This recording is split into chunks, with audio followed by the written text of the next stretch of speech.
Tectonic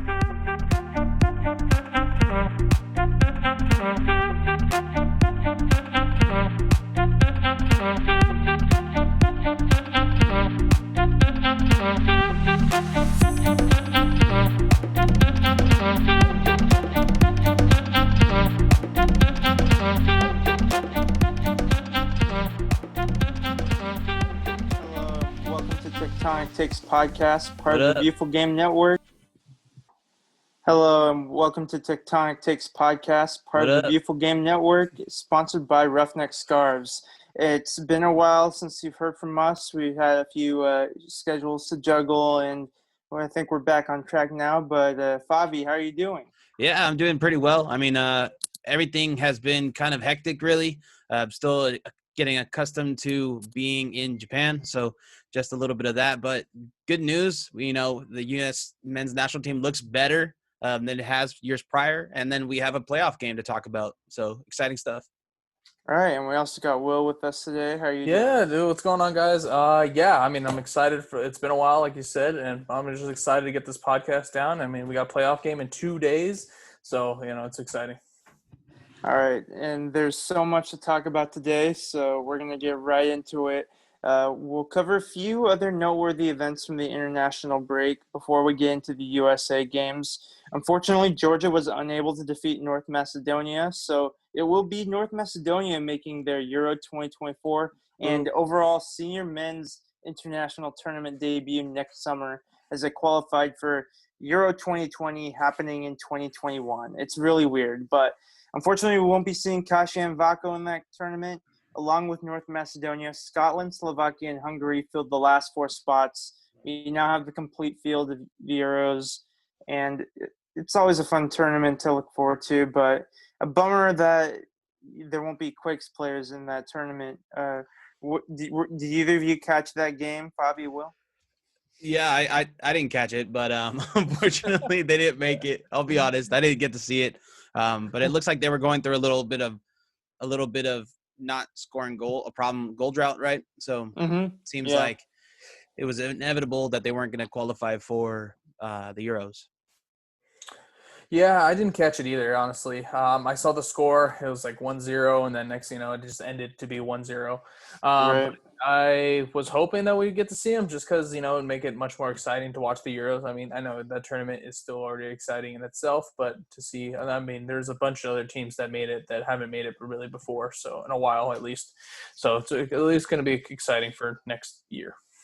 Yeah, so pretty much these last 4 teams in, they're all underdogs. North Macedonia, of course, the first ever full tournament in either a Euro or a World Cup. Slovakia and Hungary kind of punched above their own weight in the 2018 Euros just to get out of their groups. And Scotland's making their first tournament appearance since 1998. So good on them. And it's going to be interesting to see how it goes. The Euro 2020 tournament is, of course, being hosted across various different countries in Europe. So that'll be interesting as opposed to just the one hosting location. Yeah, I guess Will and I can do a little better on watching international soccer. I think we're slacking on this. I think you should, especially since you're in Japan. The time zones kind of work out. You should be a little bit better than me. I should. Yeah, definitely. So a quick mention for our Mexican listeners and also for myself because I am Mexican American. So Mexico had a pretty good international break as well. They beat South Korea 3-2. It wasn't easy. They were down 1-0 before scoring 3 goals in a space of 5 minutes. South Korea did pull one back late, but ultimately Mexico did win 3-2. And then they had another tough game against Japan where Japan had the stronger first half, but they were unable to score the goals and then forced Guillermo Ochoa to make some big saves. Mm-hmm. And then Mexico got their goals in the second half to win 2-0. L3 was more clinical. Fabi, since you're currently living in Japan, did you manage to catch that game or were people talking about it? Nope. No, I mean, so if a lot of you guys don't, if you don't know, Japan doesn't really have that big of a Mexican presence in their population. But Unlike yeah, it was the Mexico versus Japan game. I meant from a Japan perspective. yeah. So I didn't see really a lot of people talking about it. So that's just kind of a thing. But there's a lot of Brazilians out here and Peruvians. So I do know about Peru's kind of games that come up and Marcos Lopez playing. But yeah, no, I didn't catch that game either. But Mexico got lucky, like they always do. I'm just going to say that. All right. And lastly, we have a pretty big scoreline that happened in the UEFA Nations League where Spain crushed Germany 6-0, the likes of which Germany are rarely ever crushed. In fact, usually a German team of sorts is doing the crushing, whether it be Germany's 7-1 win over Brazil in the World Cup 2014 or Bayern Munich spanking Barcelona 8-2. But a bit of redemption for Spanish football with this match. I believe Ferran Torres got a hat trick. Wait, did you say Fernando Torres or Ferran? Yeah, he's the new guy. Ferran Torres. Man, they got to get new names in Spain. Will, what did you think of that game? Utterly shocking result. Yeah, I mean, as being German, I'm disappointed in my comrades. I miss Bastian Schweinsteiger and all my Ozil, all these wonderful German players back in the day. Just not Das there ist anymore. nicht gut, ja. The Germans is not that good, yeah. It's just terrible. I mean, 6-0 shouldn't be happening, especially for Germany, who just seem to be just off. I mean, it happened since the World Cup. I mean, they're just not the same team, so they need to kind of figure it out. I don't think they'll do it, but I think either now, it would be a smart thing to do now, but definitely if they don't get to the semifinals at least in the next Euros, I think they finally got to cut the cord with Joachim Löw. Well, there comes Jurgen Klinsmann. Yeah. Great coach. That's like when what's his face? Was it Sam Allardyce was the interim coach of England? Like, I don't know if that's the right move, but I think Jurgen Klinsmann gets a lot of stuff, but I think we wouldn't be here if it wasn't for him. Yeah, no, of course we'll get into that, but yeah, I mean, who knows?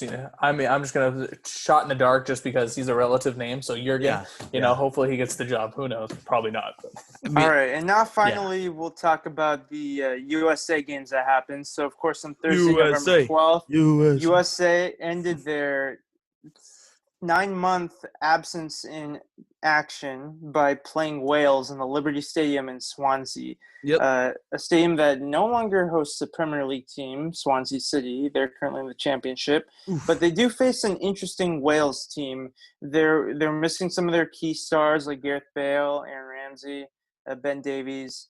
Their most experienced player was Chris Gunter, who doesn't matter what team or what division he plays for in England, that he's going to be getting caps for the Wales national team until he's 40, but still. USA also played a lot of their young players. Some of them are more established, such as Weston McKennie, Tyler Adams, John Brooks, Zach Steffen, but others like Conrad De La Fuente, Yunus Musa, Got to keep him. Gio Reyna were getting more involved. So it ended up being a 0-0 draw, but we heard mostly positive things in regards to the feedback for the USA performances. Will, your thoughts? Yeah, I mean, the first half for USA was, obviously they didn't really have a big camp. They only had a couple of days with each other, but it was great to see the youth movement, and that's what needs to be happening with the U.S. national team. I don't want any old players back. I'm going to make a take real quick to go on it. No Michael Bradley. Whoa. Done. He's got to go. No So more Michael Bradley. No more Altidore. We want that to be the case, but will Greg Berhalter pull the trigger? That's the question. I'm not sure he's ready to do that. Nagby's going to be there somehow. I just like to see obviously we'll break down both games, but I mean, the first half they played very well. We saw what Dest can do. I mean, the second game they brought Cannon. I think it would be Cannon and Dest both in the backs. What about Yedlin? I don't know. I think they're moving on from him. Wow. I think they are going to move on from him just because Dest is going to take over. He doesn't play week in, week out for Newcastle anymore anyway. And he gets hurt all the time. But it was good to see Brooks. I mean, the big thing was seeing John Brooks back. Oh my God, he can pass the ball out of the backfield, and he's healthy. So that is a great sign for the U.S. national team. That was the big thing. But yeah, Yeah. no more. Yeah, I want the youth movement because these are the guys we need to see out there, and we need to see more. We need to try to get Musa. If you were watching the game, they were talking about how he has so many international ties for other teams that he could play for. So it would be great to actually lock him in as a player. But what about you guys? What'd you think? Fabi? Yeah, a little rusty, right? This is the first time they played in about 9 months. So, and a lot of times, I think there's a lot of firsts for these guys. So they haven't at least played together. And then it was evident that they were just kind of kicking the rust, the dust off the wheels. And then against Panama, you kind of saw what they're capable of. Yeah, and it was a similar situation for Wales. Granted, Wales don't have necessarily the exciting names that the USA does, but of course we're biased. We hear more about the USA players than the Welsh players. But they were playing players such as Dylan Levitt, who is part of the Manchester United youth system. He's not really playing a lot with the first team. He's been loaned out and stuff. So Wales are kind of trying to unearth some gems, see what are those players in the future as Gareth Bale and Aaron Ramsey are getting to the latter stages of their career. They still got a few good years left, but after that, they need to figure out what's going to happen. And when you're a small country of, off the top of my head, maybe like 3 million people, like it's going to be tough to keep that conveyor belt going. I don't know how countries like Uruguay. Hey, I was gonna say. I mean, or even to a lesser extent, Denmark. They consistently find good players, but it's tough for sure. And granted, USA has 300 million players and 300 million people, and they don't always have an abundance of choices either. So there's a lot of factors that go into it. Well, we're starting to see the fruits of fruition, right? Definitely. Finally. Yeah. Yes. So 300 million people, we're finally getting we're finally getting kids of players, right? Like Gio Reyna, for example, right? His dad played in MLS and the national team. Extension. Yeah, Tim Weah, son of George Weah. Yeah, exactly. So we're starting to see the fruits of our labor. I mean, Vaco had a kid here. Maybe we see a Kajaksvili for USA someday, right? So Will did mention that it was a very young USA team, but this was kind of out of necessity. I think they decided that due to the COVID situation and current travel restrictions that they initially had an entirely European-based USA team. And that's kind of why players like Owen Otasowie, who's in the Wolves Academy, players like Nicolas Gioacchini, who's playing in the second division of France, among others, that normally they're not on the tip of the tongue of most USA fans or in the minds of the coaching staff. But when you just limit it to European-based players, that you do have to be looking far and wide for different leagues and situations and some players that might get a chance. I guess the only other name that kind of came to mind that I'm surprised hasn't two really ones in lower leagues of England, the likes of Dwayne Holmes and Lyndon Gooch. I thought it would have been interesting to see them, but I think overall I'm pretty happy with the players that are getting opportunities, even if it kind of worked out a certain way. Hey, wait, hold up, guys. Did you guys see Christian Pulisic with the beard? Anybody see that today? Like, is it like a full-on He has a full beard. Yeah, I'm getting old, man. I'm seeing this guy grow up in front of our eyes. So it's just weird. He's a full beard. He looks like, I don't know, like if he started a reggae band, right, and he was the bassist and he just had a beard. It's the weirdest thing in the world. Yeah, I mean, it's funny that you say grow up in front of our eyes. Like, we're only like a couple years older than him. No, but we've known this guy for how long already, right? We're looking at 6, 7 he was like 17, yeah, that's true. So it's crazy. I mean, we're starting to get into that age. I know all of us, 24, 25, where there's younger guys playing now. So it's kind of hitting all of us like, oh man, what am I doing with my life, dude? I'm like, just trying to figure it out. Oh my gosh! No, it's definitely great to see these young guys doing and performing well. Want to see more from them, right? The younger they get integrated into the USA squad, the more World Cups and more caps they're going to have. So yeah, I mean, we can get more into the Panama game right now since that's the one they actually scored on. So I mean, if we break down the scoring there, Ivan.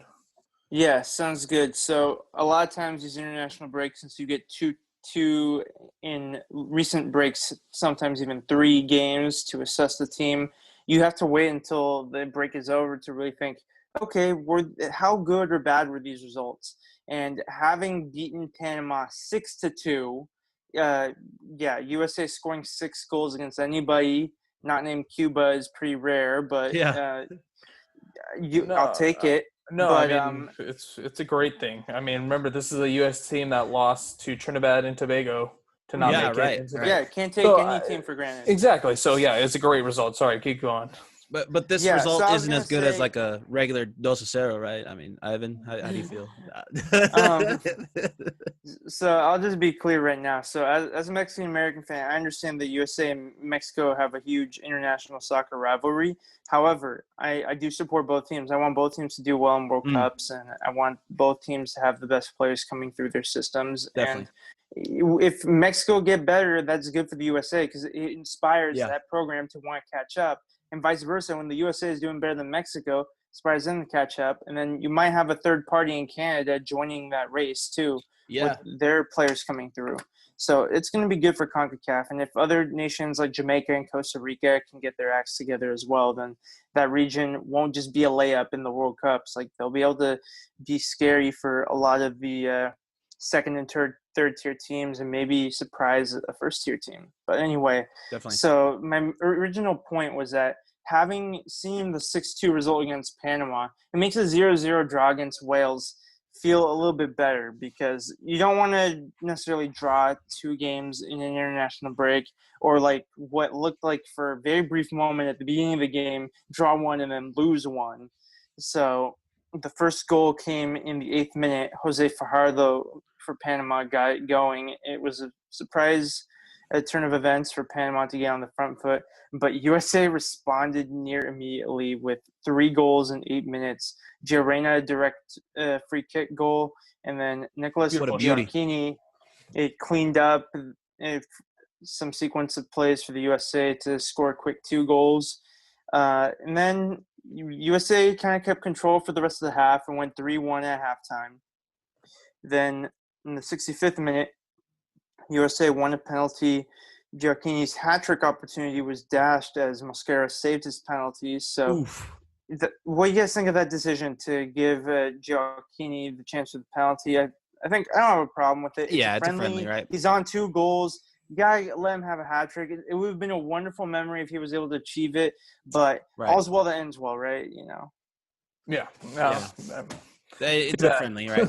Yeah. Yeah, if this was like a World Cup qualifier, like obviously you'd want a more experienced player to take it. Yeah, Even Josie if better it be taking happened, it. someone else. No more Josie, man. It's done.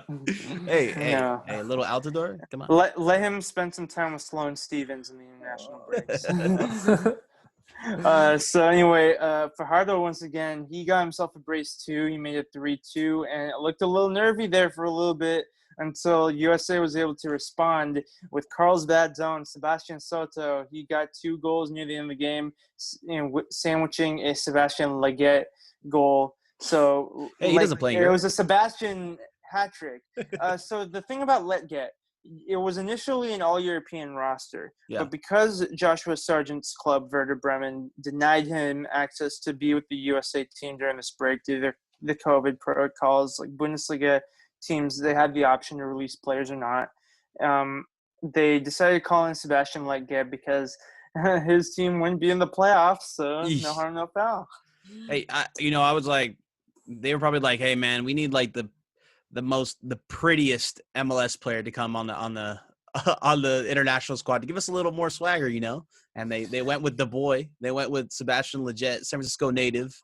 Mr. Becky G. Mr. Becky G. That is right. They needed some random. They picked one. All right. Sebastian Leggett, in FIFA always has the potential to be like a 90. So, I mean, maybe they saw that and they're like, okay, let's give him some national team caps, Oh, my God. Some of the players that came off the bench, the likes of Johnny Cardoso, who's playing in Brazil. I guess he was also like – it was an international-based roster to include him from Brazil too. Richard Ledesma and Timothy Weah, who's not getting a lot of game time for Lille, got a chance, as well as Chris Richards, who's on the big boy Bayern team. He's not on Bayern Munich 2 right now. He's on the Bayern Munich roster. Him and Alphonso Davies, it could be a potential North American half-a-back line for the future. So that's a cool sign there. Yeah. When you look at this Panama team, though, they're all over the place. You have players from Tampa Bay Rowdies in the USL Championship. You have players playing in countries such as Israel, Costa Rica, Turkish Second Division. You have one player from a club called Slima Wanderers in Malta. So, yeah, it shows that this is a really weird Panama team. They're kind of moving on from the likes of Where's Godoy? Jaime Pinedo and Blas Perez. So Alberto Quintero, who is a former Quake, he formed the Panamaniacs with Anibal Godoy. He withdrew from this international roster.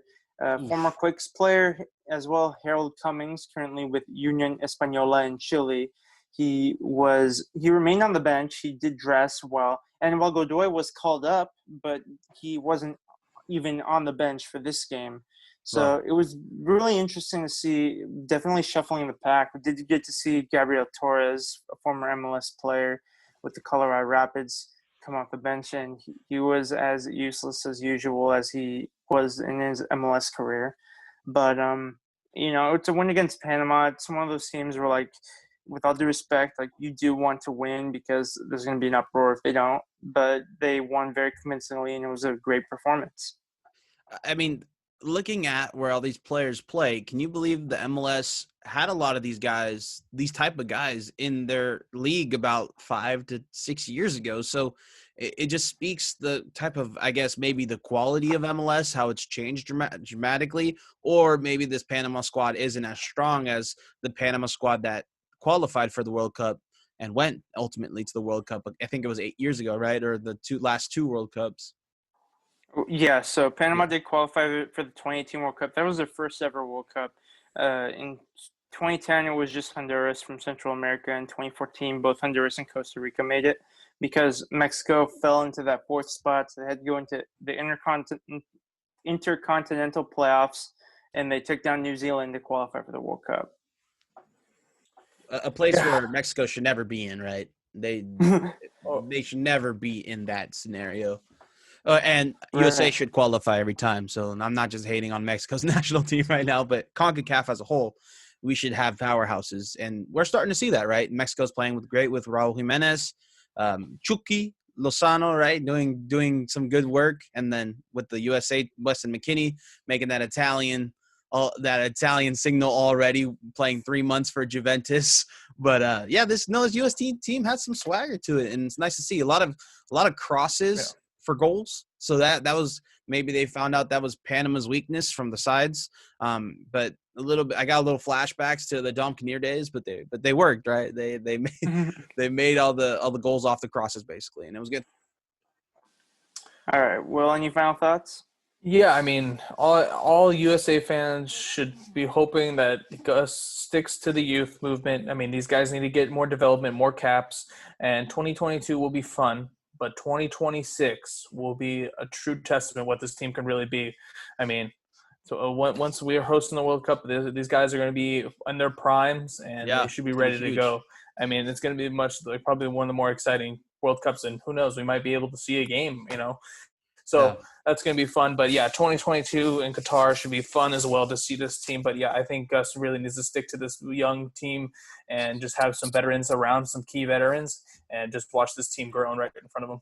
Will, the little point that you had on 2026 being North America's Cup and how we might actually do some damage in that could be a big turning point for American soccer. And that means we might see the MLS and the U.S. national team actually get a lot of media attention coming around that World Cup cycle. So it's cool to see that we're actually going to have a very competitive squad if everything pans out. So definitely thing to know. It's definitely been an evolution of sorts.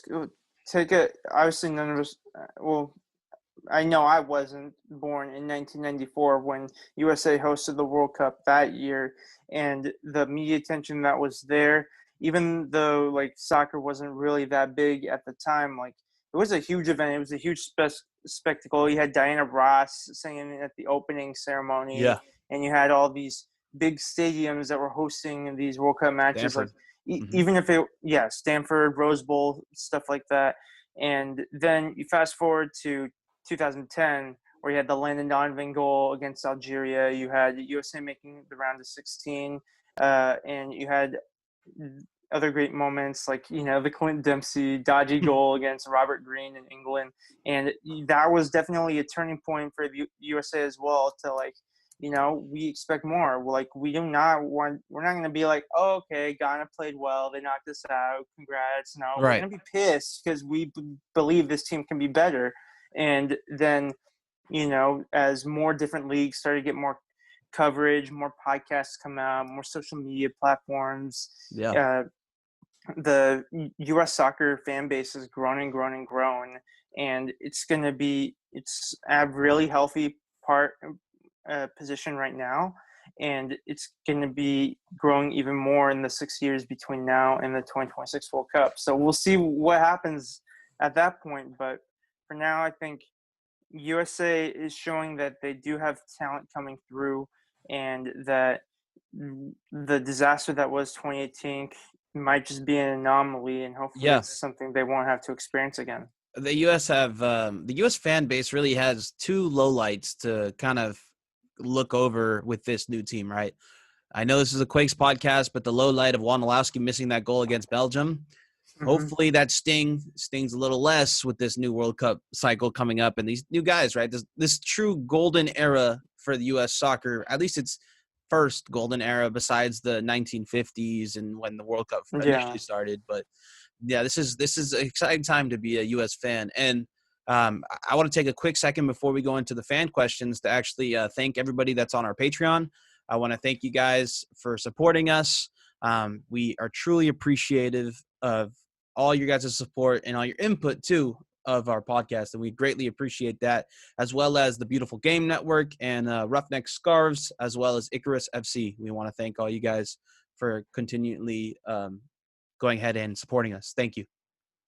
All right, so our first fan question comes from Kevin Portillo. So Tudin brought up a point that raised some eyebrows, that many of the players that the USA called up for this window do not play many minutes in their teams or play in their B squads or second division, stuff like that. So should we ask more of these players to try to win more minutes to the club? Should it be a point of concern? And I think that is always the next step. It's like, yeah, we're happy to see them play for the national team, but in order for them to get better, it can't just be through the national team. They have to play as much as possible for their clubs. And that isn't, unfortunately, always the case for American players in Europe, where you constantly have to prove yourself time and time again. And you have especially if you're you have less of a leash than if you're someone like Mason Mount. Oh, that's okay. You can try again. It's all good. But if Christian Pulisic has one bad game, then he's dropped for him, or Callum Hudson-Odoi. So it's really tough. I think you do have to, to quote the 76ers and Sam Hinkie, trust the process. This is the first step of that process, because when you play international soccer, it doesn't matter where you play or where the pecking order is at your club. Your managers and your coaching staff is going to notice that you're good enough to play for your country at some level, that we're going to get to see you play against other competition, and it's going to give them things to reconsider if you play well. If you don't play well, it's going to be like, okay, well, maybe we saw what we know about you, that you're not ready to play serious minutes with us. Right. Thankfully, for the most part, even if it was against Panama and Wales, that just about everybody played well. So they're certainly helping their cases to get more minutes in the future. Right, and I thought and during the Wales game, during the broadcast, I forgot the other broadcaster, but Stu Holden, they were talking about Zach Steffen, and him not getting much minutes playing for Man City. And, they brought up a good point that, the good news is at least he's playing with the team and those are high caliber players. And then sometimes he gets some, games in, once in a while. But eventually they're saying that it's going to hurt him if he doesn't get regular game times. So I mean, it's a very interesting point. And that's for all the guys, eventually it's going to hurt them that if they don't play, so. So I have actually something to say about that. Since he's a goalkeeper, on the practice field, day in and day out, he is taking reps from the best players in the world, right? So I would want to say the goalie spot might be a little different on the getting minutes. Well, but one's practice and then one's a game, right? So they did make that point. So saying yes, he's getting those reps in practice, but it's still not the same when you don't get any game time. Yeah, so with Zach Steffen, I think that Tim Howard was in a similar position earlier in his career with Manchester United, where he was getting more look-ins in the USA team, even if he was still behind Casey Keller for the 2006 World Cup, then he would be long-term for Manchester United. And eventually the solution ended up he would move on to Everton, where he became the undisputed number one there. So that might be the case for Zach Steffen. And with goalkeepers, there's a bit of a in NFL, we know about the quarterback merry-go-round or the Yeah. carousel, where if one person makes a move, it sets off a whole chain of events. It's similar in the Premier League and in European football, where if one goalkeeper makes a move, it does shake things up and it forces a couple other transfers. So Zach Steffen is going to get his opportunity. We don't know if he's going to be the future Manchester City starter because Ederson's not much older than him, but he will get another chance soon. He's just got to bide his time and continue to play well for the national team until then. Next up, we have Sam Habash. So he feels that the U.S. men's national team has better quality players, many of whom start in Europe, and current results reflect that. But will this team be able to clear a World Cup group stage in 2022, assuming we can qualify? Currently, we don't have any top-level striking options. He's not counting Josie, Giassi Zardes, or Jordan Morris, unless he tries Reyna as the false nine. And when he mentioned the false nine, it did make me question the use of Sebastian Leggett in that role against Wales. But do you think that the game against Panama, it showed some potential answers to the striker problem? Will, go ahead. Yeah, I mean, I think we haven't seen enough yet from Timothy Weah. I think that's one important player for the U.S. national team. He's been bouncing around with injuries a lot. So we did get to see a little flashes of him, but if he gets some more reps, I expect him to do well. We didn't get to see like a player like another young player, Josh Sargent. He's another hopeful striker, and we're just hoping these guys don't turn into like Bobby Woods. You know, we don't. These guys. These guys that we expect good things from for the national team, and they kind of just don't pan out because, I mean, eventually, like I said, Josie's time is dwindling to an end. I mean, yes, we like to see Morris, but yeah, I mean, these young guys really need to step it up in the striker position, definitely. But definitely seeing Gio Reyna definitely helps out for that, at least depending on what Berhalter is really going to do. Yeah, if I had to choose between Reyna and Leggett to be a false nine, I would rather Reyna, but Reyna is better off in a winger or a attacking midfielder position. Trenton Young also asked about the future of USMNT forwards and if Soto and Gioacchini are receiving the torch from the likes of Altidore, Weah, and Sargent. Weah and Sargent are still young themselves, so they're not passing any torches, but that's a good problem to have if they're going to be competing for those spots and if they can develop all together into good players. And he also asked, is Gio Reyna going to be used as a set piece specialist? USA doesn't tend to have one of those, so go ahead. The position's open. Yeah, someone's got to step up, but I mean, who knows? I mean, I just really want to see what's going to be next. The next time they have a friendly, when we have more call ups to be, to be named what Gus is going to do.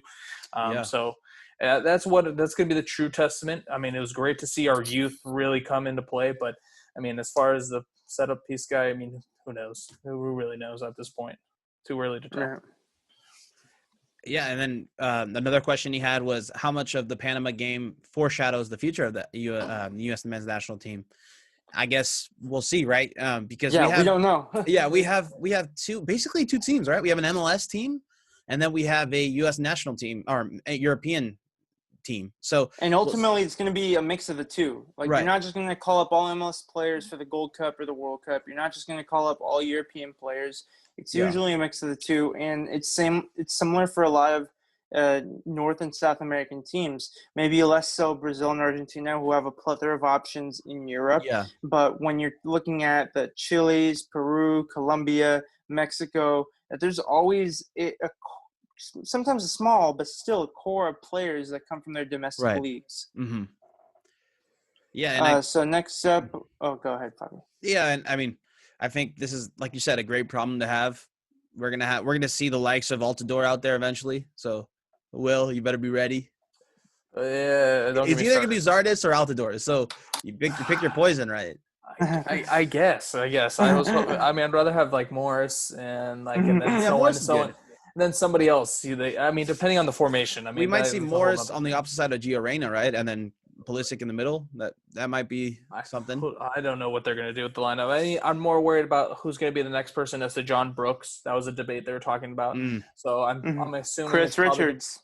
I'm thinking more like Walker Zimmerman. I think Walker's played very well. Leadership. So I think him, John Brooks, if hopefully stay healthy. And then they're talking about the left back and right back position because they didn't see much for Robinson. We'll go through the whole squad. We have a question about the whole squad, but I like where you're headed. Yeah, no problem.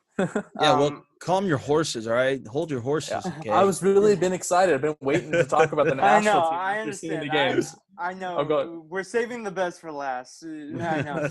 So Jeff Vikas asks, how long do you think it will be before we see Cade in the U.S. men's national team? Maybe a couple more years playing for San Jose Earthquakes and maybe having to make a move to a bigger club. I think Cade Cowell is certainly a talented player, but I think right now we don't know when the next call-ups are going to be. If there's going to be a game in January, then Cade Cowell might get a chance because that's usually an MLS January camp. But right now there's so many names, whether it be European-based or MLS-based, that are being juggled right now, I think. But Cade Cowell has plenty of time ahead of him. If he continues to play as well as he has so far in his young career, he will play in a USA shirt down the line. It depends. I think. Go ahead, Will. No, I was going to say he's going to need to take a real big jump in his game. But he's also – I think he's probably going to get more call-ups in like the U23s and all the other younger World Cup ones, and that's where he's really going to have to prove himself just because like – And he will. He's 17, right? Yeah. Yeah. How many guys, 17-year-olds of the U.S. or 17, 18-year-olds of the U.S. have already played and start their cap? Like, a couple friends, they had like at least six or seven guys. So I'm just saying, I mean, they're not all his position, but still, the fact that there is so much youth already behind him, it's already kind of setting him back a little bit. But he's really going to have to just jump his game up full time to see him in the national team uniform, at least for the regular national team. I said that at some point he'll get a chance to wear the shirt. Yeah, but definitely. I'm not saying that he's going to win 50 caps or more than that, but like he'll get a chance. But as far as answering his question, but I think if he makes that Cade is behind. If he makes the step to Barcelona, we're looking at probably a call up right away, right? Well, we're already at 2 players in Barcelona. I would love to see 3, so that'd be kind of cool. Yeah. I don't know about right away, but definitely that would help his stock immensely. No, it would also would help his price is if he does get called up to the younger national teams, then more teams are going to be in on him. So that just raises his price, and that's better news for the Quakes. So the more representation we have in the youth squads is great too. Yeah, I do think that the youth squad opportunities would have to translate to full international appearances. I believe that's what's keeping Sebastian Soto from being involved at Norwich City right now. He needs to get his British visa, and that'll help if he gets more call-ups with the U.S. national team. That's why he's currently on loan in the Netherlands second tier. But anyway, next up we have a good friend of mine, Ken Watana. He's the founder of Allegiance, which is a sports-focused social media platform. He asks, was the biggest area of concern for the U.S. men's national team? He thinks it may be the defense, considering that they conceded 2 kind of dodgy goals against Panama. So what do you think? Are we more concerned about the defense, goalkeepers, forward, midfielders? I mean, I think first off, you would obviously want to set your defense. I mean, we've had a long time where we had, set defensemen for a very long time for the national team. So to finally solidify that and also to make sure they're healthy. I mean, the biggest person I've already talked about many times, John Brooks. We saw how great he was, at least passing the ball out of the backfield. To have him healthy is just tremendous, great leadership. I mean, there's a big questions on who's going to be his next person next to him on the center back position and where they're going to decide to play Dest. And so they're debating on playing him left back and have Cannon as the starting right back as well. Because they don't feel like they have a solidified left back position. I would say the biggest question mark is the forward, the easy. I mean, that's the Yeah. biggest question mark. That's true. You got it, but I feel like we could find scoring from other places because I Mm. mean, you've seen how Adams was playing and how McKinney was playing. I mean, Mhm. those guys can create chances for whoever's going to play forward. I think we have pieces that we just need somebody just to get open, make those runs because I think our guys can find them. I mean, we saw Dest just look beautiful on the outside and crossing balls in. Yeah. So I think the scoring will come easily, much more easy than we think. Because we have so much more talented players in the midfield Around. now. Yeah, that would make sense. So that's why I think having a strong defense is going to be huge. So, but I mean, I'm more of a defensive-minded person when it comes to that. So, Yeah, my other area of concern would be, along with what you guys mentioned, the goalkeeper behind Zach Steffen, I'm still not sure about. I think JT. Maybe, but Ethan Yeah. Horvath, he's starting to play a little bit more for his club this year, and it's going to be difficult. I think this is the first time in a while where USA hasn't been blessed with 2 or 3 starter level goalkeepers that were pretty much on the same level. Whereas, like, Tim Howard's, Casey Keller's, Brad Friedel's, etc. Isn't Brad Guzan still playing though? I mean, Yeah. he has a background, right? He is. Yeah. I don't know about him anymore, at least. Well, anyway, is it the end of the bald goalies for the United States? Is that what you're saying?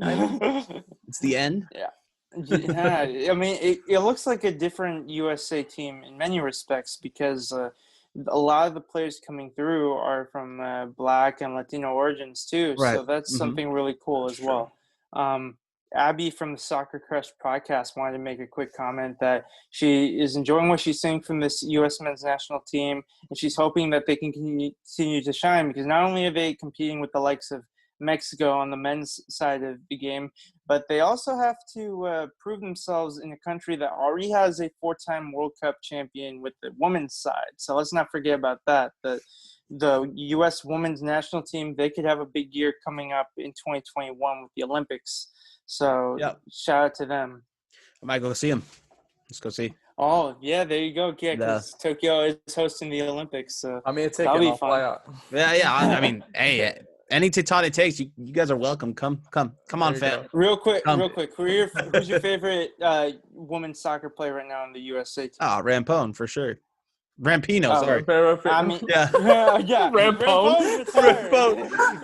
Rampino. I'm sorry. I get nervous. For me, it's got to be the UC Berkeley alumni Alex Morgan, like the tea drinking celebration. Like, that was hilarious. I don't know. She left a sour taste in my mouth when she did that little whole ordeal in Disney World where she was like, "Do you know who I am?" to all the employees. So I don't know, a little bit egotistical. Hey, all I gotta say about her, she was still training her butt off when she was pregnant. I mean, that's right. Full blown pregnant, and she was just going out there like it was nothing, and still just playing perfectly well. But yeah, I mean, I don't know. I couldn't say. I mean, it's definitely Morgan was up there. I was a big fan of Hope before she retired, but so I can't say that. But no, some of the players coming through, like Crystal Dunn and Rose Lavelle, are pretty good too. So the future is bright for the U.S. Women's National. Julie Ertz, well. Right? She's Ertz, she's a beast. Yeah. Or husband. Will, you were a big fan of Hope Solo before she got handsy? Is that? Yeah. Before she this is a PG podcast, no more, I guess. No. She just stopped, beating the balls and started beating something else. But it's all right. It's all right. No worries. Okay. That's why I didn't next question. I'm so sorry for the person who has to follow this up. Hilario Muniz, if you're still listening, here's your question. So the first one was, who surprised you the most out of the guys who got their first call-ups or are still trying to establish themselves? And how did the attack look minus Josh Sargent and Pulisic? My answers would be, I think the player who surprised me the most is Sebastian Soto. I think he definitely made the most of his limited time against Panama. He made an instant impact. He scored 2 off the bench. And I think that he's definitely one of those youth players that seemed in danger of getting lost in the shuffle if he didn't make an impact in this window. But now he's inserting himself in the conversation for future call-ups and future consideration. Took And advantage of it. Mm-hmm. the attack, they look pretty well. Even against the Wales 0-0 draw, I think that the attack is looking sharp. You're getting players that are playing in those types of positions for high-level clubs in Europe, and they have a lot of great years ahead of them to get even better. So I'm feeling more optimistic about the attack after this window. I'm going to go on this one. Sebastian Lletget, Sure. da boy, Mr. Becky G, pretty boy. My You know, God. Mr. LA Galaxy. Come on. He showed that he can shine with all the European stars. So I think he had a great camp. No. Terrible answer, Favi. Hey, San Francisco native, okay? Come on. I get that, sure. You live in Japan now. You should be all about something else, man. You can't call the Bay Area out anymore, man. Shout out All right, home city. But I mean, area. There's so many things that we saw that are really good. I mean, we don't really get to see these players that are playing these big European teams. So it was just great to see what they're doing now, because obviously. Anyone stood out to you, Will? I mean, so obviously McKinney and Adams and just all those players that have been like those guys that have been playing for these big clubs now, you get to see what's happening to their game. So you seemed to hype about Musa too. Yeah, I mean I didn't want to get too in depth about it, but yeah, Musa's another very young guy, and we saw that Berhalter as the U.S. national team sees there's value in him, and to start him, I think for both games, it was a big deal because they want to solidify him because he can play for Italy, Ghana, and England. Yeah. So he can play for those three big teams. So to lock him up to play for the national team, I assume if he's gonna stay, he's probably gonna have to start. So. Right. A lot of the U.S. men's national team fan base, I guess, was mad about this Greg Berhalter kind of hiring, the way he was very connected to the federation. How do you guys feel he has done so far? Well, I think he took a big step, but it's too soon to tell. Just because of how COVID restrictions are, but I like what the lineup he put out. I like what the youth players that he wants. That he put out for those two games. But it's too soon to tell because we'll see what he does once everyone can get called up. I think that'll be the big testament. But prior to that, I was kind of a little shaky on what he was doing. So I think there's just been a lot of time since then. Yeah. So we'll see. We'll see what really happens once there's a full roster come up. What about you guys? I'd say right now I'd give him a B- because he's doing above average. He's doing what he needs to do, but he's also kind of doing the bare minimum. And I think right now we're at the point where regardless of who he calls up, the USA is winning games or getting good results because of the talent they have on the field, not necessarily because of his coaching decisions. But I give him credit where he's doing. I think personality-wise, he's a good fit for this team, and that he is a decent guy to lead a particularly young roster into making that next evolution as a team. We'll see what kind of decisions he makes in competitive games when the game is on the line, because that's the determining factor to me whether or not you're a good coach. Yeah, so for me right now, I think the biggest deal is going to be if he lands Musa, right? That's going to be a test of the tail. Just because I'm going to be honest, we're not winning World Cups right now. There's no way we can truly rate a coach on his performance when the next World Cup is in 2 years. You cut out for a second. The next back. World Cup's in 2 years, or we are just not really doing anything. Right. But if we get a guy like Musa, and he did do his due diligence by starting in both games, like Will said, to try to allure him from other big national teams like Ghana, Italy, and England, if we land that, then I think he's doing a great job. Yeah, I think just the last thought on this, because I know we got a lot more stuff to cover. I think it's just Berhalter just has to make sure he brings the right guys around him. So, I mean, he has to make sure that these veterans, who he deems as veterans, can really kind of sway him to want to play with them. So, obviously, the McKinneys, the Adams, still the young guys that are there, but we're really going to need to persuade, Musa to play instead of trying to make his name with the other national teams. And Yeah. we might see Jurgen Klinsmann around camps too, because maybe Jonathan Klinsmann gets called up as a backup. Yeah, our goalie. last segment in the fan section of our podcast for the international games.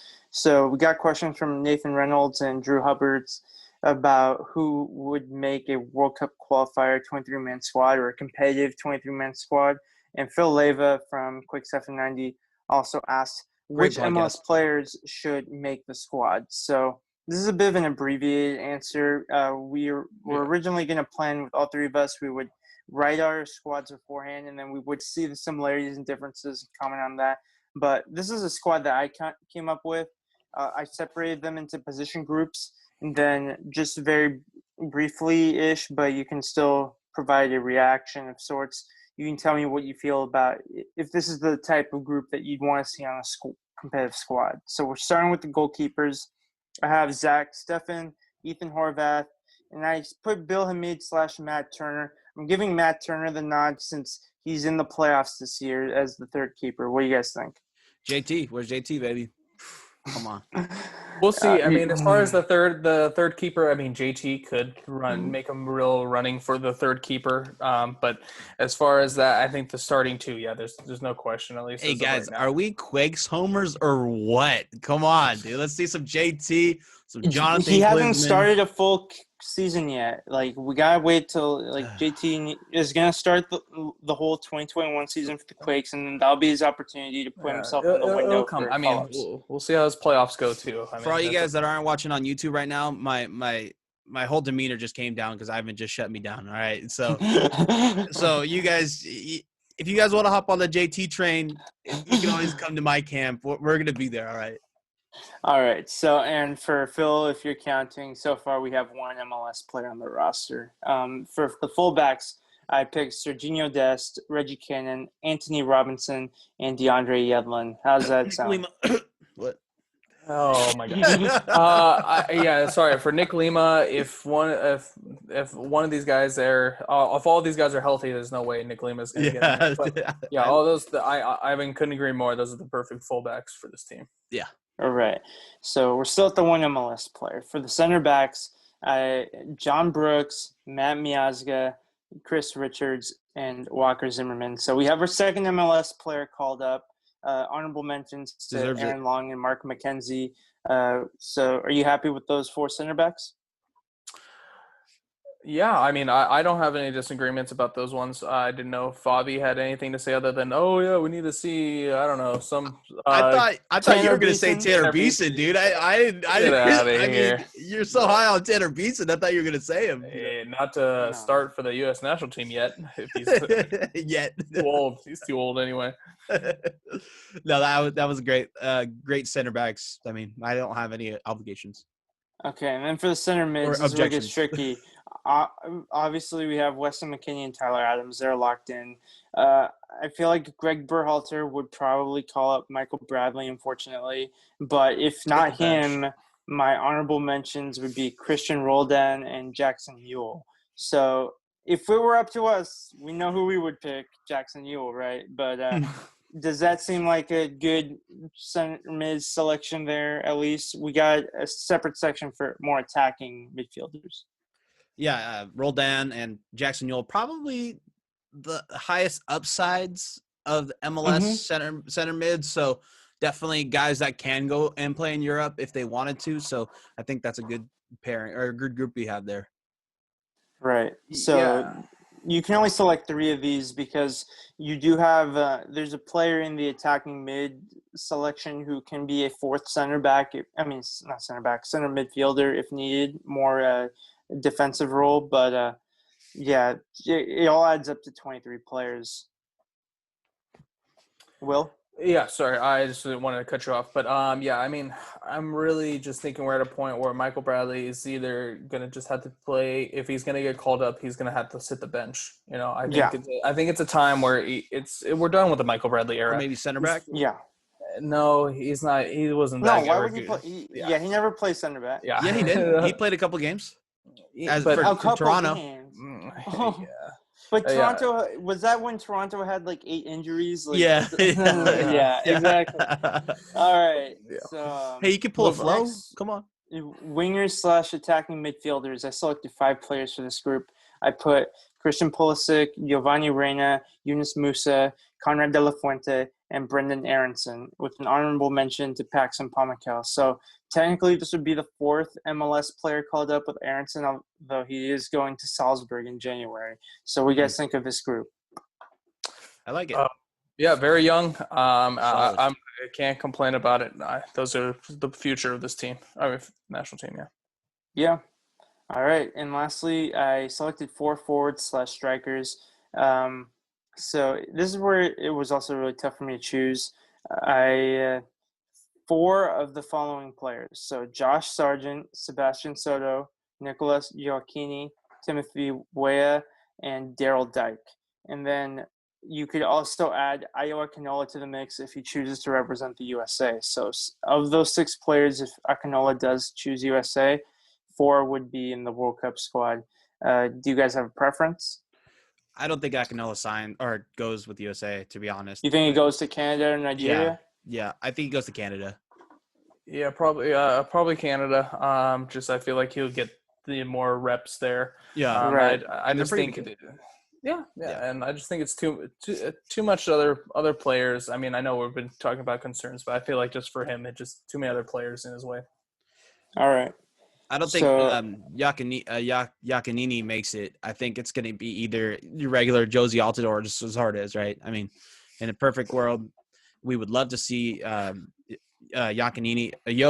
I think I'm saying it wrong.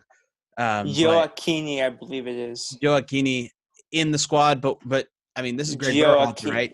It's an Italian name, so I probably should have been saying it like Joe Acchini, like Giovanni, but whatever. Yeah, I'm sorry to any Italian listeners. Yeah, Gioacchini. Okay. Can we just call him Gnocchi? Can we call him Nicholas Gnocchi?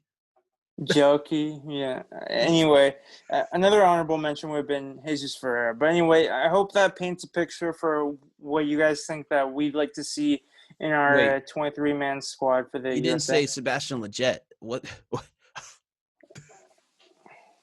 Okay. As you can tell, these guys are done with me for today. All right, they're done. Yeah, we got some MLS awards to get to now. So congratulations to Walker Zimmerman, MLS Defender of the Year, Jim Curtin, the Siggy Schmidt Coach of the Year, and Bradley Wright Phillips Comeback of the Year. All deserving winners, in my opinion. Yeah, Bradley Wright Phillips. I honestly for Bradley Wright Phillips, I just felt like I didn't really know that he was having such a great year, to be quite honest. I mean, obviously I'm not trying to hate on the man. I'm just being quite honest. I just didn't know that he was doing that well to be the comeback player of the year. Yeah. I mean, Diamande retired at the beginning of the season for LAFC, so Bradley Wright Phillips kind of stepped in and took that role, and he thrived. I mean, he had all the service in the world. He had all the space in the world. Wando's probably just licking his chops looking at LAFC, thinking that maybe he can pat those goals by hopping onto that team too and stopping Bradley Wright Phillips from starting again. No, but Bradley Wright Phillips actually got a lot of goals this year. He got, I think, closer to eight or nine, and he actually closed the gap on Chris Wondolowski's all-time goal scoring list. So I think it's deserved. I mean, he had a great season compared to his last season, right? Yeah, I agree that Bradley Wright Phillips is definitely still a factor. Him and Kai Kamara are like the biggest challengers to Chris Wondolowski's goal-scoring record, and I think that he's definitely been one of the more underrated players in the growth of Major League Soccer. And some fans look at him and think, oh, he was a failure in England. Why are we signing players like this and turning them into superstars and makes their league a joke? But no, that's just how it works. Like some players – they don't do well in certain countries or certain leagues, and then they do better in others. Granted, I'm not saying that every player in MLS can do it vice versa, that they're going to succeed in England, but it's definitely this is a player that's worked hard. He earns his success, and I'm happy for him. Yeah, definitely. And we have a few more awards yet to be decided. The Humanitarian of the Year between Ebobisse, Kay, and Morrow. the newcomer of the year between Beric, Pulido, and Zelarayan. The I think that goalkeeper of the one's year between Blake, Eloy Room, and Matt Turner should be Andre Blake, but we'll see. And the yet to be decided Landon Donovan MVP, where Andre Blake, Nicolas Ladero, Jordan Morris, Alejandro Pozuelo, and Diego Rossi. I think the presence of Andre Blake in the MVP race, it kind of spoils the outcome for the goalkeeper of the year. I'm sorry, Turner and Room, you guys have no chance. Will, do you think any of these last ones, like the last awards to be decided, anything sticks out to you? Anybody you know for sure is going to win? Obviously, I really do think Blake was probably decided winner for sure. The goalkeeper of the year. Ivan made a great point about that. The rest, honestly, I don't know. I feel like there's a lot of bias in these awards sometimes, but I don't know. I don't know. There's not one Quake on that. No, I'm just kidding. I'm gonna be a Favi and just start saying, be the biggest homer. Come on. Yeah. Where's Sebastian Legit? Huh? You know you want to. No, but honestly, for the awards, where's Breck Shea? Like, that's the real question. Oh, yeah. For me, I just care about the last award, and that's who's going to win the MLS Cup. Yeah, so I'm hoping it's the Quakes. Well, we do have one last award before that. We have the MLS Best Team of the Season presented by the Home Depot, where you have Mark McKenzie, Walker Zimmerman, Andre Blake, Jonathan Mensah. So Blake being the goalkeeper, and then Mackenzie, Zimmerman, and Mensah being the defenders. And then the whole slew of midfielders / forwards of Diego Chara, Nicolas Ladero, Alejandro Pozuelo, Brendan Aronson, Diego Rossi, Raul Ruiz-Diaz, and Jordan Morris filling out this lineup. So you got 3 players from Seattle, 3 players from Union, and 1 player each from Portland, LAFC, Nashville, Toronto, and Columbus. What do you guys think? Any complaints with this best 11? This one hurts. Definitely Utzon could have been there instead of Chara, but that one hurts, you know. The Casemiro of Cupertino was robbed. Yeah, he was. If we didn't have those 7-1, 6-1 losses in the middle of the season, he could have been there. I think legitimately, I mean, out of anybody, I would think is Espinoza. I mean, I talked about it right before the podcast. Right. I just think what he does and brings to the team, and he had almost 10 assists and a couple of goals. I mean, I feel like he would have the best case to be on this team if we're going to really actually fight for somebody for the Quakes. So, but obviously there's a lot of other good players in this league, but yeah, I think Espinoza probably would be the closest one to make it. I think a take from this, it shouldn't be. I personally think there shouldn't be more than 2 players per team. I think Seattle getting 3 and Philadelphia getting 3 is like, okay, yeah, we get it, but maybe we can see which 2 were the best out of the 3. So just a little thing for me. Right. So that concludes the MLS awards segment. That's something that we'll definitely update on in the next podcast once more the awards are given out. Yeah, definitely. And lastly on the agenda, we have a MLS game to preview. Let's the go. one that Quakes are excited about, the Jimmy Conrad Derby in Children's Mercy Park on November 22nd at 1 p.m. Pacific, 3 p.m. Central, because those are the only time zones that matter for these 2 teams. Sporting Kansas City, the 1st seed, takes on San Jose Earthquakes, the 8th seed. Quick look at the injury report. What time is that? What time is that Japan time? I don't know off the top of my head. Okay. It's going to be early in the morning for you, man. Favi, you're the Japan expert. Yeah, right. I think that's like 4 a.m. So sleep is for the weak. Yeah, right. Let me see. I'm gonna go knock on some bars. I mean, and be like, hey, you guys showing the game? Like, and they're gonna be like, what game? And I'll be like, what do you mean, what game? The biggest game. It's the game. Japan needs to know. All right, who the Earthquakes are, los terremotos. Okay, come on, guys. Super Bowl.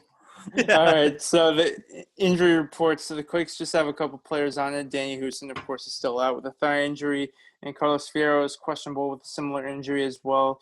And Sporting Kansas City have 2 big misses out for the season, Felipe Gutierrez and Graham Zusi. Alan Pulido was also confirmed today that he will not play in this game, so that's a big miss as well. Yeah, huge. With the statuses of Gadi Kinda and Wilson Harris, with Gadi Kinda being, of course, the more consequential player, still up in the air. if they're short both Alan Pulido and Gadi Kinda, their offense takes a huge hit. So that's something to keep an eye on. Yeah, Jesse Fiorinelli was playing 4D chess, man. He knew Alan Pulido was going to be out when the Quakes play him in the playoffs. So I hiked up that price so they couldn't use the money on other players, and then just had that vision, man. So definitely Jesse Fiorinelli gets a win in my book for that. That would be such an Bobby is on one today, man. Let's go, baby. He is feeling it. 4:00 in the afternoon in Japan, or 5 now. Yeah, he's just feeling it. I am. So one thing to keep in mind is you can't really sleep on either team. If you're a Sporting Kansas City fan, I think you can't look past the San Jose Quakes and think they'll be an easy out, because they're not an ordinary 8 seed. They're not just going to roll over and die, most likely. You don't know what you're going to get from this team, so you just have to be ruthless and score when you can. And I think that's the mentality some teams have had this season, and that they were able to get some big wins against the Earthquakes, because Quakes do have that ability to cause problems if you keep them in games. But conversely, Quakes fans also can't dismiss Sporting Kansas City. I think a lot of people were celebrating when they ended up getting them as opposed to Seattle Sounders or Portland Timbers. But although they were not expected by many to finish the season at the top of the Western Conference, they did make the quarterfinals of the MLS's back tournament before losing to the Supporters Shield winners, Philadelphia Union. So they are a very solid team. They've earned their success this season. They get the job done even without the presence of an international level star player like some MLS teams have. Coincidentally, both of them lost to Minnesota United in that tournament. So whoever wins this matchup will be rooting for Colorado Rapids to come out of that game just to get rid of that bad mojo. This is a battle between a team that was consistent throughout the season versus a team that is finishing the season very strong. Even though they did lose to Seattle on that last day, they had the playoffs locked up. So ultimately that they were dialed in and they were committed to getting to the playoffs at all costs. The Quakes had to fight, like, these last 3 or 4 games were the playoffs for them essentially, whereas Sporting Kansas City, they were fighting on a different end of the spectrum to win the Western Conference and to be that dominant team and have home field advantage as long as they're in the playoffs prior to the MLS Cup final, should the Philadelphia Union get there. Yeah, I mean, it was just for Sporting Kansas City, they were just very like a silent, no one was really talking about them. I mean, once we kept doing MLS rankings, they just kept slowly climbing the rankings, and luckily they found the one spot for themselves, and they 100% deserve it. Really? You think they deserve the one spot? Yes, they deserve it. They got it. Who else would you put there? They didn't have to play any of the California teams, right? So, well, okay. I mean, we could go and speculate on all the scheduling and all that stuff, but at the end of the day, they got there, right? I mean, they still had to play the games that they needed to play. That's true. I mean, yes. I still believe that throughout the MLS that there's not that big of a gap over in general between the competent teams. Like, there's a couple teams down the bottom. Like, if you get to play them a lot, then yeah, we're gonna look at you funny if you get most of your points from beating them. Which it's they like did, right? picking on the smaller kid at school. What do you mean? They played like teams Houston like Minnesota. Houston Dynamo. Yeah, but Houston Dynamo's not a train wreck. We're not talking about like them in the same breath as we would like in FC Cincinnati or DC United, right? I mean, I think Houston. I mean, that's just my opinion, because I think they're kind of a train wreck. They have a new whole rebranding going on. They don't have kind of a vision to go forward. So right, but they're not like a player they're not a team that's devoid of talent either. They saw Albert Ellis leave this season, but they still have some good players. All I'm saying is they earned the spot, and we got to play them. But like Ivan was saying in the beginning, like no one can sleep on anybody. I mean, these are just the way the bracket filled out. So, I mean, it is what it is. But, I mean, yeah, I think just as far as we are seeing a fresh team, it'll be at least interesting, because at least we know, I mean, like I said, if we face a Portland or Seattle, it would be a really hard game for us just because of our track record lately. But, yeah, it's a fresh start with 2 days away. So, very excited for it. Yeah, so we got a few key matchups in this game. Ornelas is going to have to go up against a very formidable center back partnership with Punchek, I think, and Winston Reed, the former West Ham player and New Zealand international. And if he gets past those two, he's going to have a tough time putting the ball in the back of the net with Tim Millian in goal. He's not one of the contenders for the goalkeeper of the year, but I think he's in that next tier along with players like Stephen Fry, caliber goalkeepers in MLS, where he's very consistent. He's a reliable shot stopper, and at times in Sporting Kansas City in the last few seasons, he's been their best player. Definitely. And then next up, we have an interesting matchup between Christian Espinoza against the young Jalen Lindsay, where he's been playing a lot this season in the absence of the injured Graham Zusi, and he's been very good. He's more of a defensive-minded right back, whereas Graham Zusi, of course, he played as a winger earlier in his career. He is more of an attacking fullback. So I think Espinoza is going to have to take advantage of the young players' inexperience and cause some problems in this game if they're going to have any chance. But if Lindsay has a big game, then that would be a good sign for Sporting Kansas City and trouble for us too. Yeah. Next, we have the midfield battle. I think is going to be interesting. Jackson Ewell and Hudson will certainly have their hands full against Ilya Sanchez and the experienced Roger Espinoza. Roger Espinoza, he's played for Sporting Kansas City for a long time. He's played in World Cups for Honduras in 2010, for example, where he was currently a Sporting Kansas City, or back then a Kansas City Wizards player. And he's definitely a player that they're going to love to have in a playoff situation because he's been in that position before where he knows that he's got to step up. He's got to be a leader on the field, especially with no Felipe Gutierrez. And he's not going to make it easy on this team. Like Central American central midfielders, they know how to tackle you, and you're going to feel it. And they've got a lot of pacey and dangerous wingers that they can throw at you. They have players like Gadi Kinda, if he's healthy. The Ethiopian-born Israeli, he's had a very good season. Johnny Russell, he's a Scottish international. And Gerso Fernandez as well. Against the Quakes defense, where they play that high-energy man-marking system, the room for error is going to be very small against those types of attacking threats. And JT Marcinkowski is going to have to make a couple big saves, I think, if the Quakes are to win it. Yeah, I mean, I think JT is going to have to step up, I mean, this whole playoff run. And just I think a big important thing is just what Matthias is going to do as coaching as far as, players coming off the bench. I know we'll mention off the players that would come off the bench. But yeah, I think just how Matthias is really going to manage this game to really, they've been posting a lot about never say die.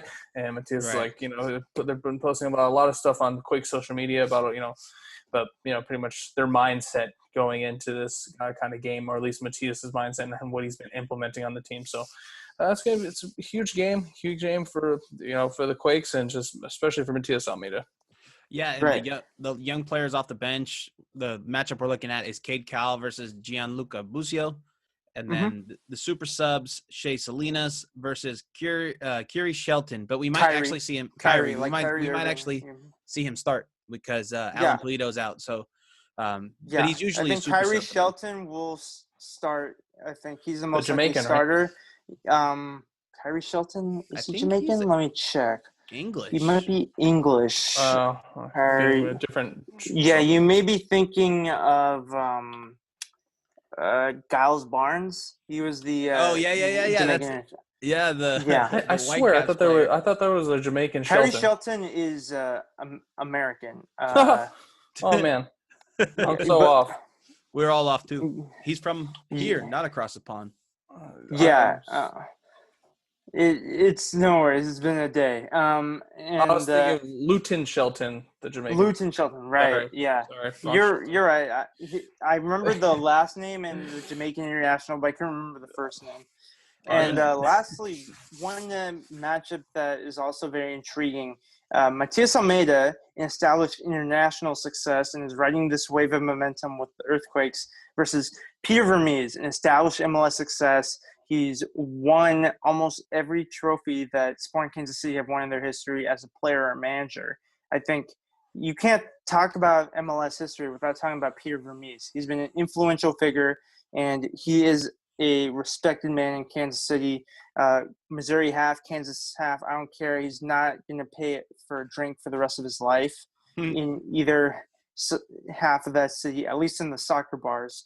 But I think it's going to be a tough matchup. I think Vermees doesn't get out-coached all too often. I think he knows his players well, and he knows the identity of Sporting Kansas City. They're not going to be a razzle-dazzle team like LAFC or Atlanta United when they're in full force. Yeah. But they're going to be tough on the counter. They're going to be pacey down the wings. They're going to cause problems for you defensively from the midfield level and then the defensive line. That they're an all-around good team with not very many weaknesses. But don't forget, who do we have? We have Matias Almeida. If you're just watching this, Favi brought his Matias Almeida bobblehead into view dramatically. Again, guys, this is the guy who won the CONCACAF Champions League. Don't sleep on us. Again, this might be. You sound like Taylor Twellman right now when he's talking about Pity Martinez. He's the South American Player of the Year. But no, I think this might be one of the best matchups we can have. If they're not going to have Polito, either Sporting or LAFC would have been ideal, right? Because unfortunately, LAFC. We were never going to match up with LAFC though. They were too far down. Yeah. But whoever, I think Seattle's playing LAFC, right? So we wouldn't face LAFC until the Western Conference Finals. No, but whoever's playing, I'm saying whoever has those two teams has the best matchup in the first round of the playoffs, right? Yeah. So definitely, I think this can be a winnable game. Without Alan Polito, they are a different animal. And last year they missed the playoffs, right? The last knockout fixture between these two occurred in the 2017 U.S. Open Cup, where it was the semifinals. Quakes had a pretty good run in the Open Cup that year. Sporting Kansas City won 5-4 on penalties. Vako Kazashvili and Francois Falter made their debuts, who have had very divergent careers in the Quakes uniform. Seems like a long time ago. It was a goalkeeper showdown between Tim Melia and, you won't believe it, but Andrew Tarbell. Tim Melia complimented him prior to the shootout, but said, "Hey, you did a good job, but I got to take it over from here. Sorry about that." And, of course, Tim Melia was on the winning side of that penalty shootout. But, Tarbell, yeah. Hey, man, shot stopper, right? Terrible. Hey, I'm just happy we got something for him, all right? We got like $60K for him. That can pay for like a green card for someone. That's nice. Yeah. So Children's Mercy Park will uphold an 18% stadium capacity for this match. And I got to do some quick maths here. Interesting percentage there. Yeah, you would expect like 20%. Something around there. So their capacity is a weird number too. 18,467 times 2. So let's see. 19% for COVID-19. So exactly if you multiply 18,467, which is their listed capacity, by 0.2 to get to 20%. Wait, I gotta do by 0.18. Sorry. Ivan, the mathematician on this right here. We distracted you with numbers. So the exact answer is 3,324.06. I'm not sure where the 0.06 will factor into the attendance. Half a person. If that's like a hot dog cart or something. Someone. But someone that's pregnant, just like a month in. Yeah, that's a person and a half though. Yeah. No, that 0.06 is not a half. That would be 0.5. Yeah, that's what was it? 0.1. So 1 month to 9 months. But anyway, roughly like 1 night. I took one math class in college. Leave me alone. So about 3,000 people are going to be in the stadium. I imagine like 90% of them, if not more, are going to be Sporting Kansas City fans because I don't imagine too many people from San Jose flying out for this one. But that would be awesome. I wish. Yeah, maybe next year, right? We'll see. Yeah, I guess that transitions into our fan questions. Yeah, thanks guys. We do have one more. So we have one more point. News. So as far as my knowledge, the status of Vako, Kashia, and Lopez's availability is up in the air. But it looks like Vaco and Kashia might be available. I whereas heard they Lopez are might not available be. via tweet. All three of them? Somebody. Yes. Yeah, so Quakes After 90 talked about this, and great podcast, guys. Go check it out if you haven't. They said that they'll all be available, according to this Sam tweet, that they were all on charter planes so that they could be available. Yeah, Okay. Sam, I can't say his last name. Sam Stejskal. The watch for the MLS. Yes, said from a Quakes spokesperson, the Quakes expect all their 3 returning internationals to be playing. And I think the biggest one, honestly, in my opinion, is obviously Marcos Lopez. If we were going to pick out of the 3, who would you guys pick as the most important one to be back? I think Marcos Lopez is, in my opinion, is the more important one. Yeah, I agree. I think a close second will be Vaco. Maybe Vaco comes off the bench, creates a spark. Right. I think we have some options in center back and winger a bit more than we do have at left back, where it would force Nick Lima to go to the left, which is not his preferred side, and then Tommy Thompson to go against the right, which against fast wingers is going to be tough for him. But not a lot of MLS teams can say they have a DP on the bench. So Vaco coming off the bench and creating a spark, or let's say we're down on goal, could actually be a very good advantage. I mean, we can bring in a guy that's prone to just scoring goals and being very on the ball and not passing. So maybe that's what we need. Well, go ahead. So I was going to say, so you're assuming obviously that if Fierro's healthy, we're expecting him to start, right? Definitely, 100%. We're not questioning, right? Almeida doesn't touch teams that are winning. That's for sure. Yeah. So Vega on the fan points of interest segment, because we are revisiting a lot of the questions from the last Sporting Kansas City podcast we did, as well as a few new ones. So he wanted us to answer who starts if Fierro isn't fit. So the options include Vaco, Salinas, Cowell, Thompson. I think if you want that extra attacking punch on the bench, you would start Salinas and you would bring Vaco. But I think you don't have that luxury necessarily against Sporting Kansas City. I think you need Vaco as much time as possible, and Salinas does more damage off the bench anyway. Perfect. I personally think I would have Cade Cowell out there to start, and then I would bring in Salinas off the bench, and then I would have Vaco come off the bench too. You think Cade Cowell is ready to start a playoff game? I think that's our best opportunity to win. Not as a left mid. Because Salinas coming off the bench is a lot more potent than Salinas. Come on, let's be real. We have a DP. We want Vaco to start. There's no question. Yeah. If we were gonna pick, that's our better player. If we were gonna pick, yes. But if Almeida was picking, I don't think Vaco starts. I don't think Almeida's gonna give way to Cowell to start though either. There's no way. But anyway, Mike Pizzo and Crystal Quadra also asked about the weather and the role it would play as well.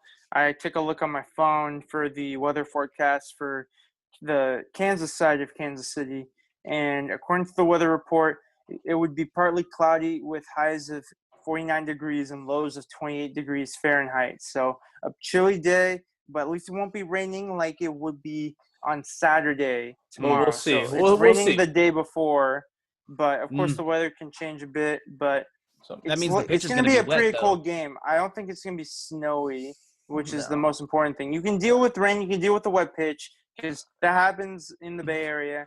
Snow doesn't really happen in the Bay Area. Guys, the pitch is going to be drenched and wet, but it's still going to be better than the Quakes pitch. So, so it'd be all right. That's funny and sad. Yes. So Giancarlo LaRusso, he posed the question, which players have more pressure to perform after the loss to Seattle, offense or defense? Who needs to step up more to win this game? I think the answer is going to be the defense, because surely the Quakes will score a goal or two this game, but they have to contain a very efficient Sporting Kansas City offense. You can't give Johnny Russell or Gadi Kinda space to work or to shoot from outside the box. Yeah, I think it's more of a definitely defense, but it's more in the fact that we need to execute their defensive scheme, right? I mean, the man marking system, if it's there, it's great. If it's not, it's goes into shambles real quick. So they just need to make sure they just can execute, the man marking system. I think. Go ahead. I think guys need to be playing with the mentality that it's okay to give up a yellow. I think a lot of the center backs were kind of scared throughout the end of the season to kind of get yellows just because there wasn't any other option, right? But since we have Kasia back, we have Tanner now having some experience, we could see, some more challenging tackles, right? So what if it's a man mark versus Johnny Russell versus Alanis? I would hope Alanis just takes him out, right? And not give up that one-on-one, because we all know Johnny Russell's going to blow him just basically out of the water. So so we'll see. This is going to be the first playoff test for this core of team, the San Jose Earthquakes team, because there's been a lot of roster turnover since 2017. As you know from that segment where we talked about the U.S. Open Cup, and players like Falter and Tarbell are no longer with us. So that's going to be pretty interesting. They're alive and well. The way I said it, it sounded kind of bad. they're no longer with us. Oh, God. Anyway, Nestor, he was the one who asked about anyone going to fly out. It was more of a joke question, but I did check Southwest, and a round-trip flight from San Jose to Kansas City this weekend comes out to $526 at the cheapest. And I love the San Jose Earthquakes, but on my budget, that's going to be a tough flight for me to make. So, I think I'll watch from TV or my phone or wherever for this one. To be honest, if it wasn't 2020, like if it wasn't the COVID, I would honestly might make that crazy trip. I honestly might have. Yeah, but and that's just the plane ride, like hotel, food, and stuff. And it wouldn't be cheap, but it would have definitely been worth it. I'm just sitting here realizing I'm gonna have to wake up at 3 a.m. to watch this game. And so Eddie, I'm being like, I wouldn't have gone to this game. Lucas Gloge on Reddit. So he wondered where the Quakes' confidence level would be right now. I don't think the confidence level is going to change too much. I think this team, led by Matias Almeida, has a lot of belief in themselves, even after the loss against the Sounders. And could the result affect the level of signings this season? And they already made a signing. Chris Wondolowski isn't retiring, so that's kind of like a signing, didn't sign him right? Yet. Jesse Fioranelli? They didn't sign him yet, so he's staying. But when they do, that counts as a signing, according to Jesse Fioranelli. A DP signing.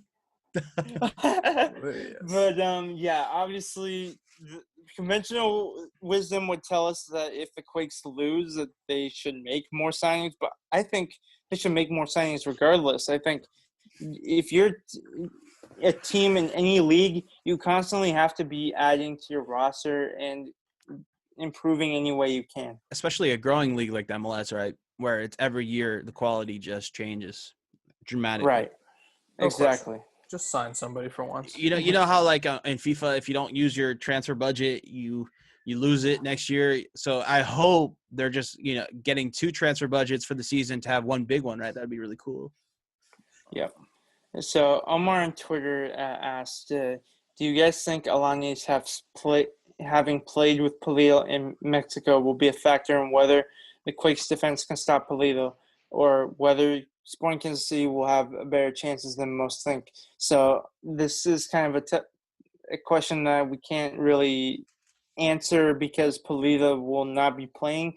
But if he were, I think you definitely want Alanis to mark him on set pieces. That's where the advantage plays dividends, because in training camp, you play a lot of set pieces. That's something you practice several times during any training session.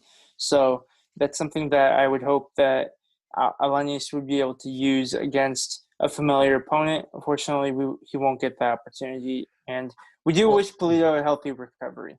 Yeah, well, basically, Almeida coached Pulido, so even if it wasn't just Alanis, we had someone that coached him, so knows his weaknesses for sure. Well, sorry, just real quick, there's an interesting thing that Joel Soria from I think Quakes After 90, right? Is that no. Black and Azul. Black and Azul. Sorry. Oh, my bad. Don't get mad at me, guys. Sorry. Don't hurt Will. Just don't. VP Schneider. No. Yes. No, but he did tweet something the other day about that the Chivas has the opportunity to pull the loan for Alanis by December 1st. So it's an interesting thing to see if they will do that or not. They probably will. Just after this game, they'll just take him back. Yeah. They can I mean, care less, right? They're like, you took our coach. We'll take well, your I mean, you think they would have done it by now, right? If you were really going to do it, would you really give him the honorable duty to play the playoff game, or would you rather make sure he's healthy and you take him back? Right. We'll see. So, yeah, we'll see. And we want to shout out Jorge Martinez. He brought to our attention as well the Alan Pulido injury, and we covered that with our injury report segment as well as the previous question. But thank you for contributing. And do we have something from Michelle Lee, Fabi? Oh, yeah. She wanted us to go over a lineup that we think. I just want to give a quick shout out to her. We kind of went over what we thought it's going to be. Do you want to quickly go over this? I mean, I can kind of mouth it off. Yeah, I'll just go over it. It should be JT, Nick Lima, Osvaldo Alanis, Florian Youngworth, Marcos Lopez, Yule, Yudson, Espinoza, Rios, Fierro, and Wando. Right. If Fierro can't go, we kind of talked about that, but yeah, that's the main lineup. We should see the same lineup. Michelle, thank you for your question. All right. So, Favi, what are your first round MLS Cup predictions? Just tell us who you think wins each matchup. Yeah, so San Jose, Colorado, Portland, Seattle, Philly, Orlando, Columbus, Toronto.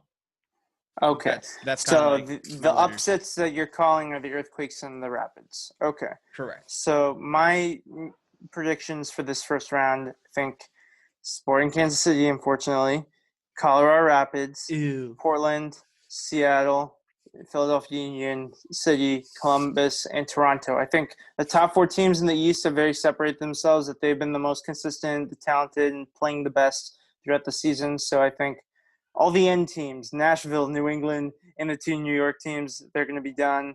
But I could be wrong. I think that it won't be easy, but those are the outcomes that I foresee. I imagine I'll get half of these wrong, but whatever. And as for Sporting Kansas City, I think that it is really tough to knock off the number one seed. So I'm hoping for the best, expecting the worst with the Quakes. In terms of the result, I don't expect like an 8-0 loss, but I am bracing myself that the season could be over on Sunday. That would suck. As for the Minnesota United versus Colorado Rapids game, I think since Minnesota United are missing some key players, they're missing Iko Parra, they're missing Tyler Miller, that Colorado Rapids, they're going to be able to pull the upset there. And I think the Cascadia teams, Portland Timbers and Seattle Sounders, that they are very well built for the playoffs and that they're going to at least make it to the next round. And I hope they both win, because that means they play each other in the conference semifinals, and those playoff games are always wild. So I'm looking forward to that. The rivalry. Will, you want to go over your picks real quick? Yeah. So I did pick the Quakes. I think honestly they have a very good chance to win this game. If they played if they played a Portland or Seattle, I would definitely be more questioning it. I do think Minnesota might pull off a close win against Colorado. You did mention the injuries, but I hope they don't. I don't really want to play Colorado if the Quakes do advance. I don't want to play Minnesota, excuse me. Yeah. I don't think I can't go against Portland, to be honest. Why would I pick Portland against FC Dallas unless I was a FC Dallas fan? Seattle, same thing. I can't go against them. I mean, they win. So Seattle is going to beat LAFC, and then the Union. They got to show out that they won the Supporter Shield for a reason. Yeah. So the Revolution did get in off that crazy 95th minute goal. So good on them. Yeah. So that was nice from them. Orlando City is just a team that's just been playing very well this season. So I expect good things, at least out of this first game against New York City. I think Nani is going to play very well. I think Crew has just established himself as a solid Eastern Conference team. I don't feel like the Red Bulls are going to do enough to do that. And I think Nashville is going to ride a high. We're going to see an upset with Nashville beating Toronto FC. So that'll be an interesting one. But I think Walker Zimmerman is going to be the defensive player of the year. He's going to take him to the next round. So we agree on 5 of these. We all agreed that Portland, Seattle, Philadelphia, Columbus and Orlando that we think they're going to win. So that's pretty interesting. Guys, those are but our knowing locks. MLS, we're going to get some craziness, I think, this weekend. But and last thing, like, who's your pick to win the MLS Cups? I'm going with Portland Timbers simply because I think they have the most depth, and I think that they consistently find their way out of jams when they're not playing well, and then when they are playing well, they're really difficult to stop. I'm gonna go with Seattle. I think Seattle wins it all. Okay. Again. Yeah, honestly, I mean, to go against Portland, Seattle is very tough. I think if either Philadelphia, Toronto? I feel like they'll have a chance to play them, but they'll probably lose. Honestly, I think just Seattle has just been a team that's always, just been really solid, and it's going to play against it. I don't think the Union and Toronto will have a real chance.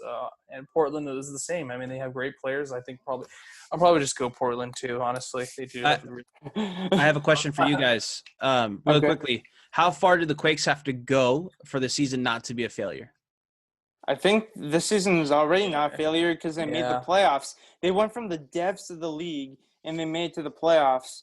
But granted, this is a very weird year where more teams did get into the playoffs. So we definitely, like, the goal for next season would be to try again to the playoffs a bit more convincingly.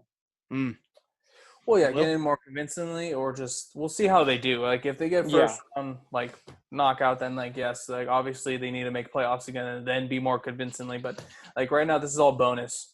But we want to see them do well. I mean, they're in it. There's a chance, right? There's a chance that this team could really make something happen. But we'll find out first thing on Sunday at 1 p.m.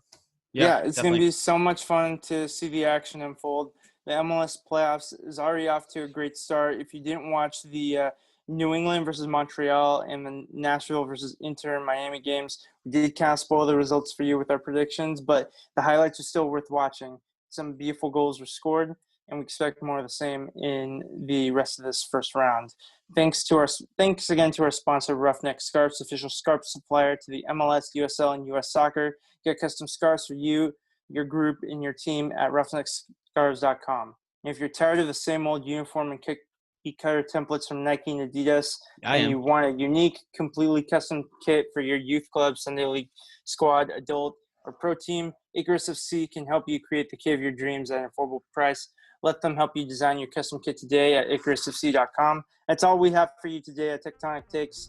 Hope you have a wonderful night, and thank you for listening. Go Quakes. Hashtag do it for Wando. Do it for Wando. Do it for Wando. Go Quakes, guys.